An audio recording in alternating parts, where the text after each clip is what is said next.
Insya Allah bisa dipahami ya. Nah, berbeda. Nah, ini masih ada lanjutannya ya, oke ya. Jadi di dalam pembahasan ini bisa kita dapat beberapa ilmu. Kemudian di sini dilanjutkan, saya kebaca referensinya deh ya, biar cepat ya. Nah, untuk di pembahasan ini selanjutnya, karena sebelumnya udah saya mutolaah dulu kitab ini, berbeda kalau misalkan di dalam sholat, ragu di dalam sholat. Misalkan ragu orang ini dikarenakan punya kodok. Misalkan punya kodok sholatnya dua, misalkan zuhur dan juga asar. Dia itu ragu gitu. Misalnya kok bisa ragu gitu teh? Misalkan contohnya nih ada seorang perempuan. Seorang perempuan yang baru suci dari haid. Nah ya, ini yang baru suci gitu dari haid. Nah, baru suci haid itu tadi dia itu nggak terlalu yakin. Misalkan dilihat ketika jam 1 siang. Berarti jam 1 siang itu udah masuk waktu zuhur ya. Nah, nggak terlalu yakin. Itu tadi tuh aku ngeyakininya itu kayaknya suci gitu. Tetapi aku belum langsung aku melakukan mandi besar. Dan lebih meyakini ketika pada asyar itu lebih meyakini bahwa tidak ada lagi keluar darah haidnya seperti itu. Maka kan kalau di dalam kitab Sulam Munajat dikatakan berarti kalau misalkan sucinya ketika pada waktu zuhur, udah masuk waktu zuhur, maka kewajibannya itu adalah zuhur dan juga asar seperti itu.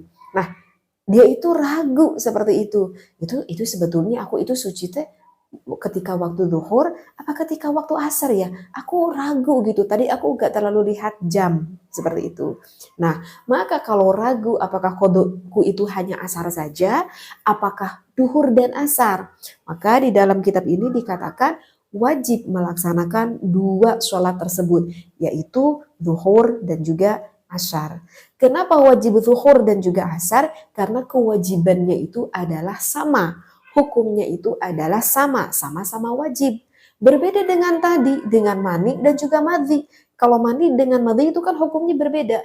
Kalau mani hukumnya itu adalah suci dan mewajibkan melakukan mandi besar. Berbeda dengan madhi. Kalau madhi itu kan najis, tetapi tidak mewajibkan mandi besar. Nah, itu adalah perbedaan ketika kita bingung menghadapi apakah ini mani atau madhi, ataupun ketika bingung kodok sholatku ini apakah zuhur dengan asar ataukah asar saja. Maka kalau bingung zuhur asar, maka berarti zuhur dan asarnya. Seperti itu ya. Nah, begitu juga kalau misalkan di dalam suatu permasalahan, di sini juga dilanjutkan bagi orang muslim itu diharamkan kalau misalkan kita makan menggunakan piring atau menggunakan gelas, artinya wadah-wadah gitu yang terbuat dari emas dan juga perak. Itu haram hukumnya. Nah, kemudian ragu orang ini, loh, ini tuh katanya gelasnya itu ini katanya dicampur oleh serpihan perak. Ini katanya piringnya itu dicampur oleh serpihan emas. Berarti kan ada campuran. Kalau ada campuran begitu, kira-kira boleh nggak ya? Kalau 100% dari emas perak aku udah tahu itu nggak boleh haram. Tapi ini mah piringnya tuh agak sedikit ada campuran emas dan juga perak.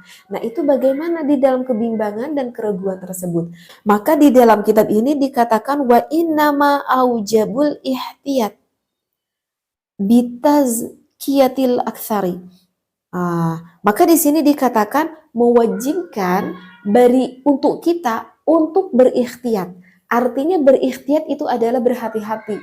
Ya, karena diwajibkan kita berikhtiat karena kita ragu apakah ini dicampur oleh emas atau perak itu hukumnya gimana? Ya udah, untuk berikhtiat harus ditinggalkan saja. Artinya ya udah nggak boleh meminum ataupun memakan yang ada serpihan dari emas dan perak tersebut. Seperti itu ya. Jadi di dalam kajian ini kita udah dapatkan 3 hukum yang berbeda di dalam suatu permasalahan ketika kita menghadapi kebingungan, tidak ada keyakinan. Mudah-mudahan ilmu yang saya sampaikan kali ini begitu bermanfaat bagi para jamaah lasanan semuanya. Jangan lupa tadi ya ada kopi Arabica Al Asra.